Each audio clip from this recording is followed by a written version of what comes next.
Շնորհակալություն իրականում պարոն Ասատրյանից հետո խոսալը հեշտ է, որտեղ ինքը ինվենտարիզացիան գույքագրումը արեց ոնց որ վիճակի։ Մենակ մի հատ խնդիր էլ ավելացնեմ, որը կարծում եմ, որ որոշ անհաջողությունների պատճառը դա իմպլեմենտացիան է։ Որովհետև մենք ունենում ենք շատ հաճախ լավ ծրագրեր, բայց հետո ծրագրերի իմպլեմենտացիան բերել հասցնել իր արդյունքին մի քիչ դժվար է, դրա համար արդեն պետք են լրացիչ ռեսուրսներ, մի քիչ այլ մոտեցում, վճռական որոշումներ եւ այլն, եւ չվախենալ նաեւ որոշակի ճնշումներից, մեդիայում եւ այլն, այսինքն այդ բաները, որոնք որ մենք միշտ բոլոր կառավարությունները գրեթե միշտ ունենում են, ես օրինակ ուշադրություն կդարձնեի իմպլեմենտացիային էապես, որովհետեւ իմ կարծիքով իմպլեմենտացիան խնդիր կար։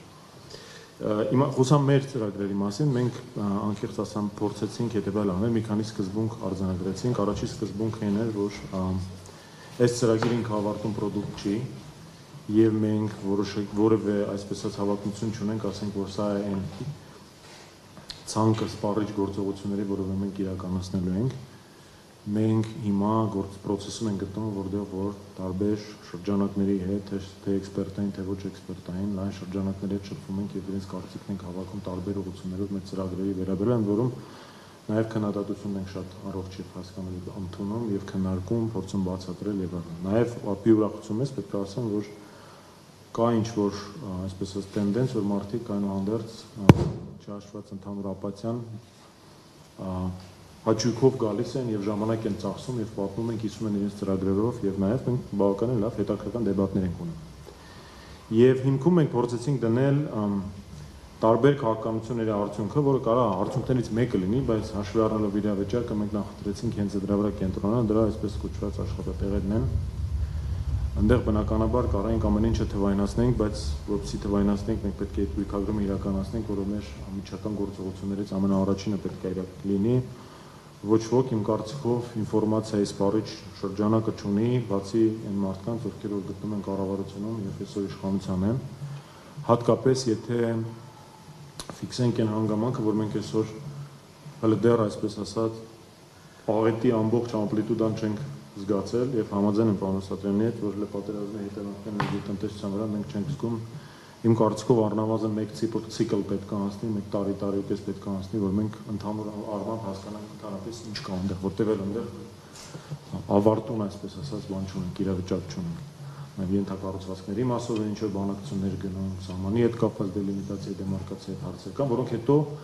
անմիջականորեն դառնում են ծախսեր, անմիջապես դառնում են ծախսեր, որոնք մենք պետք է կատարենք։ Եվ բացի այսպես ասած այդ գույքագրման անհրաժեշտ աշխատանքից մենք ֆիքսել ենք որոշակի սկզբունքային ուղղություններ, որոնց վրա կենտրոնանալու ենք, ընդորում այդ սկզբունքային ուղղությունները երկու մասի են բաժանել։ Բնականաբար լինելու են այսպես ասած հորիզոնտալ, հորիզոնական ուղղություններ, որոնք պլատֆորմային լուծումներ են, եւ լինելու են նաեւ վերտիկալ, որոնք որ կոնկրետ ճյուղերին կամ կոնկրետ ոլորտներին են հասցեական լինելու։ Առաջի բանը, որ մենք ուզում ենք անել, որը որ կարծիքով բոլորս համաձայն ենք, որ դա արդեն ֆունդամենտալ անհրաժեշտություն է, դա ենթակառուցվածքային ծախսերն են, ընդ որում պետք է սկսենք այն ծախսերից, որոնց մենք առերեսվել ենք նոր իրողություններում, ընդ որում այս նոր իրողությունները, վատ իրողությունները,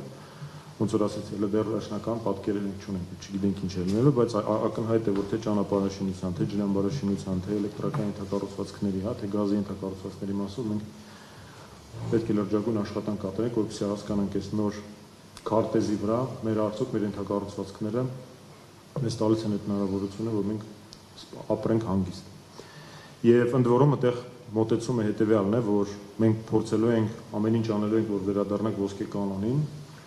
որ եթե մենք պետական պարտք վերցնում, ապա պետական պարտքը ծախսվել է միայն ենթակառուցվածքային ծախսերի, կապիտալ ծախսերի վրա, եւ ընթացիկ ծախսեր դրանցով չենք անելու։ Իհարկե, պատմության մեջ եղել են դեպքեր, երբ որ ընթացիկ ծախսեր են արվել, 14-15 թվականին, եթե ճիշտ եմ հիշում, 15 թվականին արվել են ընթացիկ ծախսեր, որոնց պատճառը իհարկե Ռուսաստանում ճգնաժամն էր, որը որ այսպես ասած որոշակի ազդեցություն ունեցավ Հայաստանի վրա նաև, բայց այնուհանդերձ փորձել ենք այդ սկզբունքին հնարավորինս մոտ գնալ եւ հեռու մնալ ընթացիկ ծախսերից։ Երկրորդը, որ փորձելու ենք գործարկել նաև պետություն մասնավոր գործընկերության ծրագրերը, որովհետև մենք տեսնում ենք հնարավորություններ, այնտեղ կան ոլորտներ, որտեղ որ ՊՄԳ-ների միջոցով մենք կարողանալու ենք նաև ենթակառուցվածքային ծրագրեր անել։ Մենք մեր ծրագրում մի քանի բան ֆիքսել ենք, օրինակ ջրամբարաշինության մասով կարծում ենք հետաքրքրական պերսպեկտիվաներ կան, որ կարելի է նաև մասնավոր ներդրողների հետ անել, եթե իհարկե մենք այդ պրոյեկտի մեջ նաև իրենց համար հետաքրքիր տրամաբանական էկոնոմիկա գտնենք, որը կարծում եմ հնարավոր է։ Մյուս ուղղությունը դա անշուշտ բիզնես միջավայրն է, որը աշխատանք է, որը երբևէ պետք չէ կանգնացնել, մենք մշտապես պետք է ձգտենք բիզնես միջավայրի այսպես ասած բարելավմանը, Հայաստանը դիրքեր է doing business-ով 19 արդյունքներով բարելավեց ԱԳ-ին, բայց իմ կարծիքով այնտեղ հələ հսկայական աշխատանք կա կանելու, ընդ որում մենք պետք է փորձենք դասերը քաղել նաև ինչ եղավ համավարակի պատճառով, որովհետև եթե ճիշտ եմ հիշում, մենք մի հատ էպիզոդ կար, որտեղ որ մենք պնդում կար, որ համավարակի տարածման պատճառներից մեկը նաև այսպես ասած պետական մարմինների եւ բանկերի հետ շփվելու անհրաժեշտությունն էր, որը որ իմ կարծիքով բավականին լուրջ դաս է, որը պետք է քաղել եւ փորձել այդ բիզնես process-ները, կառավարության process-ները փոխել, ընդ որում հիմա բավականին տրենդային մի հատ գաղափար կա, որը կոչվում է հաճախորդակենտրոն պետական կառավարումը, իմ կարծիքով այդտեղ էլ մենք լուրջ գործ ունենք անելու, որովհետև ես զուտ իմ հիշողությունից գիտեմ process-ներ, որոնք նաև իմ պրակտիկայում են շփվում, օպերացիոն process-ներ կառավարության հետ տարբեր մարմինների շփվելու, որ դու շատ դժվար ես հասկանում ընդհանրապես ինչի ես այդ բանն անում, հա։ Այդտեղ նաև մենք թվայնացման մասին ենք առանձին խոսել ու կարծում եմ որ թվայնացումն էլ կարող է մեծ դեր խաղալ։ Երրորդ ուղղությունը, որի վրա կենտրոնանալ ենք, դա ներդրումային միջավայրն է։ Ընդ որում այստեղ իմ կարծիքով ավելի շատ ոնց որ այստեղ համադրությունը կոկտեյլը գործողությունների ու այդ դոզաները շատ կարևոր են, որտեղ ինձ թվում է ավելի շատ այս պահին պետք է կենտրոնանալ եղած ներդրողների վրա եւ իրենց այդ աշխատանքի վրա փորձել հասկանալ թե ինչի որոշ ներդրումային պրոյեկտներ չեն տեղի ունեցել, փորձել դրանով զբաղվել, որտեղ մենք այն տրամաբանությամբ ենք առաջնորդվում, որ այսօրվա Հայաստան ներդրողները դրանք մեր դիվանագետներն են եւ եթե իրենք լավ սիգնալ, լավ բան չեն տալիս, լավ ինֆորմացիա չեն տալի, կարծիք չեն տալի Հայաստան ներդրումային միջավայրի մասին, ապա ակնկալ է որ նոր ներդրողներ վազելու են ու կան հարձակվեն հայկական շուկայի վրա, դա մի քիչ բան է, այսպես ասած, չիմնավորված օպտիմիզմ է։ Եվ դա նուկա կոնցեպտ, ես ճիշտ հայերեն դրա ձեռնունը չգիտեմ, բայց այդ aftercare կոչեցյալ, այսինքն որ ներդրողը գալիս է ու դրանից հետո դու պետք է նստես ներդրողի հետ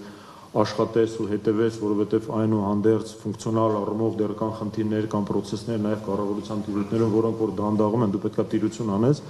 ընդ որում ես իմ փորձից հիշում եմ ինստիտուցիոնալ մեխանիզմները, որոնք որ դրված են, որպեսզի այդ aftercare-ը աշխատի, էֆեկտիվ, շատ կարևոր են։ Երբեմն դա շատ բարձր մակարդակի ռեակցիա պետք է տրվի, երբ որ ինչ-որ մի պետական մարմին ինչ-որ մի բան ուշացնում է։ Երկրորդը ցավոք սրտի վերջի 2 տարվա ընթացքում մեր որքան հասկանում Հայաստանի նկատմամբ դատական process-ներ են շատացել, ինվեստիցիոն վեճերը։ Ու քանի որ դրանք ընթացքում են գտնվում, չեմ ուզում դրան որևէ ռեակցիա տալ, բայց փաստ կա, որով որ պետք է զբաղվել, գումարները բավականին շատ են։ Եթե տենց իմ շատ Պարզ հաշվարկով մոտավորապես 300 միլիոն, 400 միլիոն դոլարի մասին խոսակցություն կա այնտեղ, 300 քանից փոչով։ Չեմ ասում նաև այն պրոյեկտների մասին, որոնց անունը չեմ ուզում բարձրաձայնել, բայց կա ռիսկ, որ դրանք էլ կսկսեն կվերածվեն դատական process-ների, որտեղ 2 տարի մենք իմ որպես իրավաբան կարծիքով քթներից բռնած ման էին գալիս, բայց վերջում ոչ հա ասինք, ոչ էլ չէ։ Չորրորդ բլոկը դա այսպես ասած արդեն վերտիկալ քաղաքականություններն են, որոնք որ մենք իրականացնելու ենք, այն տրամաբանությամբ, որ մենք տնտեսության ճյուղեր ենք ունենալու, որոնց հետ կապված լրացիչ աշխատանք է կատարվում։ Դե կա այն դասական պալիտրան, որը ներառում է գյուղատնտեսությունը, թեթևարությունաբերությունը, բայց մեր մոտեցումն է նա, որ մենք պետք է այնուհանդերձ մի պաուզա վերցնենք եւ կենտրոնանանք այսպես կոչված ինդուստրիալ քաղաքականության վրա, արդյունաբերական քաղաքականության վրա եւ ելնելով այդ արդյունաբերական քաղաքականության մեր գերակայություններից գնանք այդ մեր աջակցության մեխանիզմները ֆիքս ենք, որովհետև գայթակղությունը մեծ է, բոլոր հիմա որ ինդուստրիայի հետ խոսում ես, իրենք բոլորը գալիս են երկու խնդրանքով, փող տվեք ու հարկ մի ուզեք, բայց դա բնականաբար բան է, այսպես ասած, իրատեսական չէ, ընդ որում ակնհայտ մի բան կա, որ կառավարությունը, բոլոր կառավարությունները իմ կարծիքով պետք է դա անեն, այդ բիզնեսի էկոնոմիկայի մեջ ավելի մանրամասն ավելի լավ խորանալու մենք պետք է փորձը ձևավորենք, որտեղ միշտ չէ որ այդ էկոնոմիկան հասկանալով են քաղաքականություններ մշակում, դա իհարկե պահանջում է, այսպես ասած, փակ դռների հետևը բաց եւ անկեղծ քննարկում, որը հետո ոչ մեկի համար որևէ հետևանք, այդ թվում նաեւ քաղաքական չի առաջացնելու, բայց մենք դրա մասին պետք է խոսենք, որովհետեւ ես իմ կյանքի մեծ մասը անցկացրել եմ, այսպես ասած, բարիկադից այն կողմ բիզնեսի հետ շփվելով, ես եւ շատ լավ զգացել եմ ինչ է նշանակում այդ սիգնալը, որ այդ սիգնալը խարխրվում է, այդ սիգնալը ամբողջ պետք է վերականգնել, հատկապես հաշվի առնելով, որ այդպես առանձնապես շատ բիզնեսմեններ չունենք, ում հետ պետք է աշխատանք անենք, որոնք որ ըստ էության մեր տնտեսությունը առաջ են տանում։ ընդ որում այդտեղ էլ փորձենք պետք է հնարավորինս ծայրահեղ ապաքաղաքական լինել եւ այդ դիալոգը շատ առողջ տանել։ Վերջի երկու բանը որ կուզենամ ասեմ, դա հարկային քաղաքականությունն է եւ վարչահարությունն է։ Պանտունյանը ասաց, որ որոշակի հարկային բարեփոխումներ արվել են, դրա հետ չեմ կարող չհամաձայնվել, օրինակ եկամտահարկի եւ շահհարկի հարցը, որ որոշակի օրենքից չնայած կան մասնագետներ, փորձագետներ, որ կարծում են, որ դա այդքան էլ ճիշտ չէ, մենք պետք է գնանք պրոգրեսիվության եւ այլն, դա մեծ մի հատ առանձին նստենք իրար հետ, նստենք քննարկենք որքանով դա էֆեկտիվ։ Մենք 10-ին ուղղակի նախքին էլի կարգավիճակից ելնելով 17-ի վերջ 18-ին, երբ որ Հայաստանի զարգացման ռազմավարությունը պատրաստում ենք, ακριβώς գալիս էինք հենց դրան, որ պետք է համահարթեցնել եւ այնտեղ մոտավորապես 50 միլիարդի այսպես ասած ծագեր առաջանում, որ որոշակի ճիշտ վարչական ինտերվենցիաները վարչահարական հնարավոր են լուծել ու հարկային ուրախություն մեզ այն ժամանակ ասեց, որ մենք այդ հարցը կլուծենք։ Ավելի շատ ես կուզենայի վարչահարության վրա կանգնել, խորանալ, որովհետեւ իմ կարծիքով վարչահարությունը հարկային որ խնդիրներ է առաջացնում, իհարկե այստեղ արդեն գալիս ենք խնդիրների երկրորդ մակարդակին, որոնք ավելի այսպես ասած տեխնոլոգիական, հա, եւ ավելի մի քիչ մոլեկուլար ինտերվենցիաների կարիք ունեն, որ պետք է փորձեցնենք պետական եկամուտների կոմիտեի շփումը հնարավորինս բարձրացնենք, այնուհանդերձ դեռ այդ դեր խնդրեմը կա, երբ որ դու ընդհանրենք հարկային ակտագրում, հետո դու սկսում ես դա վիճարկել, մեկ էլ գալիս են դուրը թակում են ու քրեական գործ են հանրություն տնօրենի վրա, դա դեռ կա։ Եվ հետո դու դիալոգ ես ունենում մոտավորապես, իսկ ինչ է կարծում նրա մասին, որ դուք իմ ակտը վճարեք, մինչև մենք 3-4 տարի իրար հետ կդատվենք, որովհետև ըստ քրեական գործ է։ Հիմա տարբեր ընկերություններ տարբեր ռեակցիաներ են տալիս, ինձ թվում է այդտեղ էլ լրջագույն աշխատանք կա կատարելու, որտեղ առաջիկա 3-4 տարվա ընթացքում, այսպես ասած, ռուսերեն տերմինը կաշմարից բիզնես, այդ չի կարելի անել, էլի։ Ու ես մտահոգությունս են, անկախ թե ինչպես կզարգանան, այսպես ասած, քաղաքական պրոցեսները, վերջում կաշմարից բիզնես այդ վարժությունը անխուսափելիորեն լինելու է, դրա համար ով էլ որ լինի, այդ առումով ախորժակը այսպես ասած մոդերացնի։ Եվ վերջի բանը, որի մենք մասին անդրադարձել ենք, դա բնականաբար թվայնացումն է։ Ընդդեմ թվայնացումը կարծիքով ֆունդամենտալ պլատֆորմային լուծում է, որ բազմաթիվ տնտեսական ճյուղերի վրա ընդհանրապես մեր տնտեսական քաղաքականության վրա էական ազդեցություն կարող ունենա,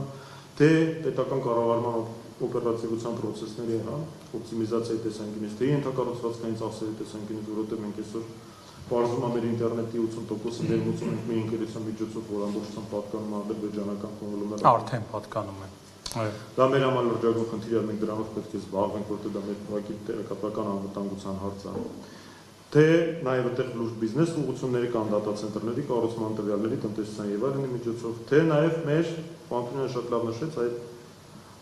մեր մասնագիտական կարողությունների բարելավման տեսանկյունից, որտեղ այնուհանդերձ մենք չենք կարող իզոլացվենք, մենք նայենք մենակ մեր տնտեսությանը որպես ավտոնոմ մի հատ մարմին, որ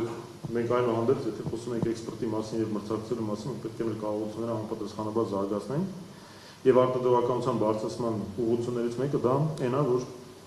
կրթությունը եւ էկոնոմիկան պետք է իրար հետ շատ լավ, շատ ինտենսիվ շփվեն, ընդ որում բիզնեսն էլ արանքում։ Ես այդպես իմ հանձնական պերսպեկտիվան է, ես բոլոր էկոնոմիկայի նախարարների հետ շփվում եմ, ասում եմ, ես ցավակցում եմ քեզ, որ 10 տարի հետո դու ես իրական էկոնոմիկայի նախարարը, իսկական էկոնոմիկայի նախարարը կրթության նախարարն է լինելու, որտեղ մենք այնուհանդերձ գնում ենք հիմա այն ուղղությամբ, որ մարդկային կապիտալի տնտեսության մասին ենք խոսում, մենք այդպես առանձնապես առանձին բան չունենք, իհարկե փողպատի գները, բնձի գները կներեք հիմա այդեն շատ օպտիմիզմ են ներշնչում, 12024-ին նաև 14000 դա նաև այս կանաչ տնտեսության էկոնոմիկայի այսպես ասած բանը, մենք այդտեղ համակարգում որ խոսում կլինի բնականաբար